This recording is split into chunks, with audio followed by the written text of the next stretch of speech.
Okay, so it is started. It's very important not to miss what's coming up soon in the near future, not just with Bitcoin, but in the overall macroeconomic world as well. So, to get started, we're going to talk about Bitcoin and we're going to talk about Mara stock. But Mara stock first, because I want to go over some simple setups that Mara has been providing quite a bit. And we're also going to look at some events coming up, right? And I'm going to break them down for you guys to just so we know when to expect them. But something I want to share with you guys, I have this new addition to my little car collection coming up soon. I already paid for it. It's a red Corvette. I'm very excited to pick it up after tomorrow, and I'm gonna be documenting the experience getting it and what I think about it. So no video on Friday, or no video on Thursday. That's when I pick it up, and then I'll post a documentation of me getting it, either Friday or Saturday.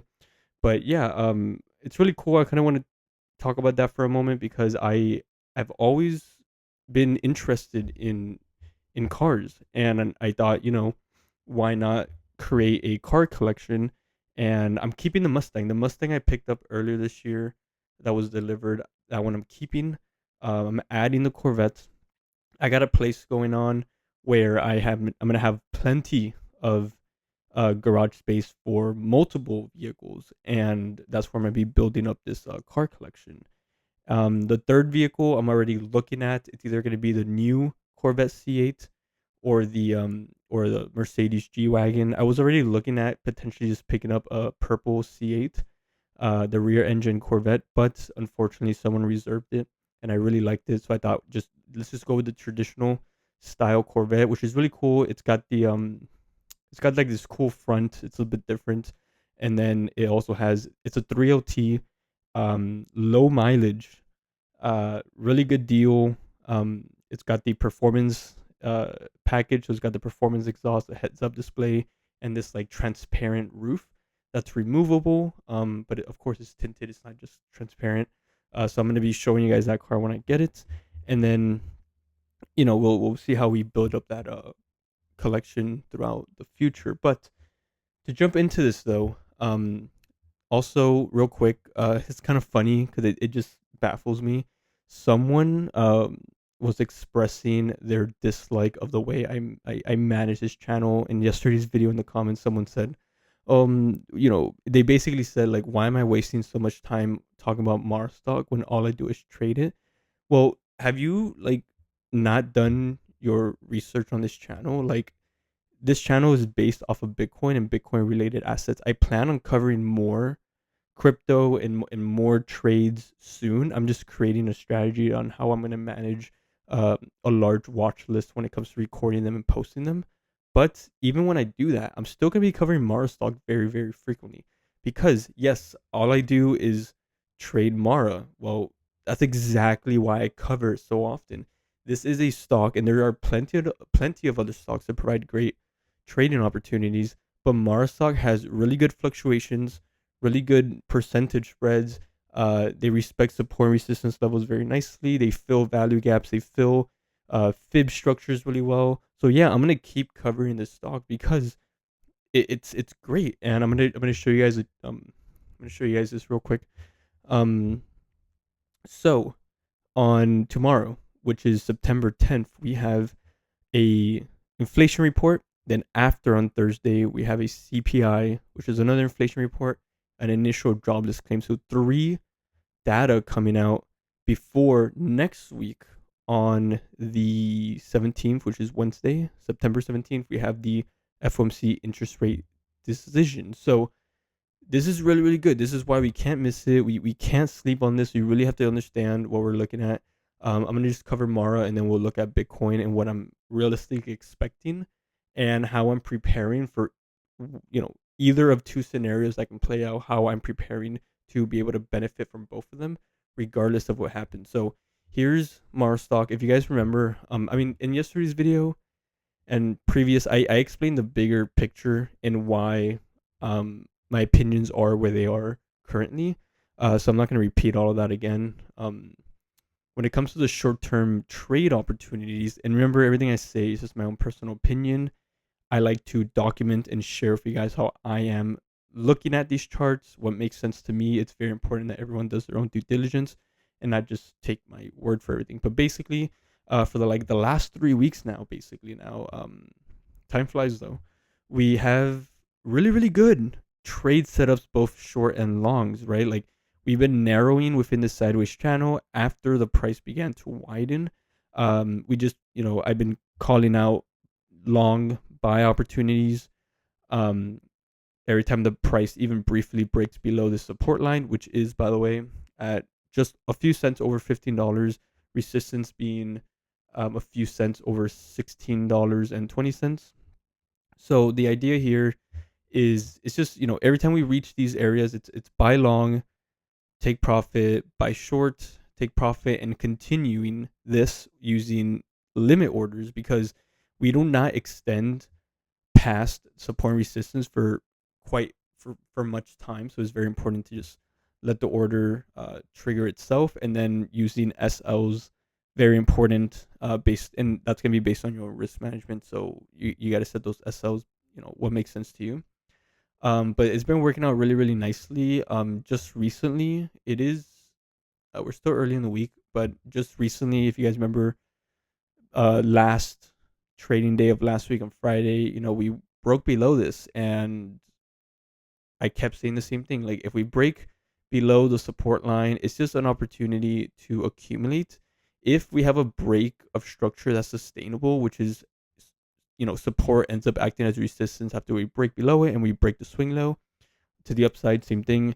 If we break over resistance and we hold it as a support and we break whatever um, swing high is created, then that can potentially lead to very soon invalidating this sideways channel, and we can move in one of the two directions. And then from there will be new fib structures and support lines and resistances that I will update you guys with, but we don't have that just yet, so I'm not going to waste my time on it. But regardless, the trade is playing out as expected as of right now, right? So we haven't reached resistance take profit, but we are over the point 0.5 um, retracement within a bigger picture red accumulation area. So it's $15.68. The idea here is that we are over the 120 moving average. Is very important to focus on. This is the 1 hour candle, by the way. So resistance still has the RSI still has a little bit more room to go up. We are over this 120 moving average, so we can potentially see a reversal at any point, or just by that I mean just some fluctuations.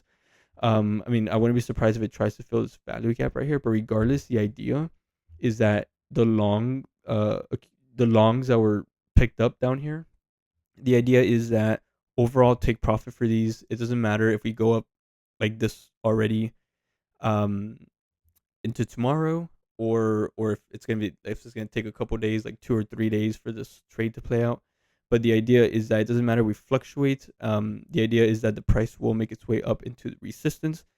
We had some fluctuations right here, as you can see, but it went up to it either way. It can come down, use the 120 as support. We've seen that previously as well. But the idea is that again, we had an opportunity to take a long trade overall, take profit, $16.20 and above. So that'll be resistance, take profit, and then from there, I'll be looking to see um, if we're gonna take some shorts here as well. But that's the idea. Quite simple. On the bigger picture, it's a different idea, but I covered that in yesterday's video, and today's just short term. I'm just focusing on the sideways channel. It's been working out amazing. It's just been an amazing, constant like 2 to 3 day long um short term swing trades on these. Again, we already passed the accumulation point for a long trade. As of right now, we're just waiting to see if it's gonna hit resistance to take profit, and then from there it'll be a good idea to potentially look at shorts, just in my own opinion. But when it comes to Bitcoin, things play out a little bit differently. So I'm gonna make this clear. I'm still looking for higher prices. The next target area is $128,000. This is a overall bigger picture fib, resistance for how high conservatively this bull market can go. There's no evidence or nothing telling me that this bull market is done just yet, so I'm still looking at for that 128K price target. The idea here is also that what's supporting higher prices is we're just holding a really nice higher low. So, I mean, I've been keeping track of bigger picture higher lows for a while. There's no reason to, there's nothing telling me that this isn't at least high probability or at least the way to go just yet. It's what makes sense to me. So as we came down into a little bit of a bigger picture, so these red areas are always potentials for higher low, bigger picture opportunities where it's an accumulation point. So during this time, I did accumulate 75K into IBIT, which I showed you guys on a previous video, and I will show you guys again once something happens and I do something with the trade. But the idea here is that there's two ways this can play out, right? Because we have data, three data coming out this week, and then we have the FOMC announcement coming out next week. I am not in any way like stressing over this because I set myself up based on how much I'm able to put into a trade that I'm willing to risk. I'm not putting anything into a trade that I am not willing to lose completely. The 75K does not matter. But the idea is that I can put in more or I can take profit. So the idea here is that the position is pretty much flat right now. We've just been trading sideways for a while. We're still holding short-term support. That will be at the lowest point at the moment. Will be at 109.607.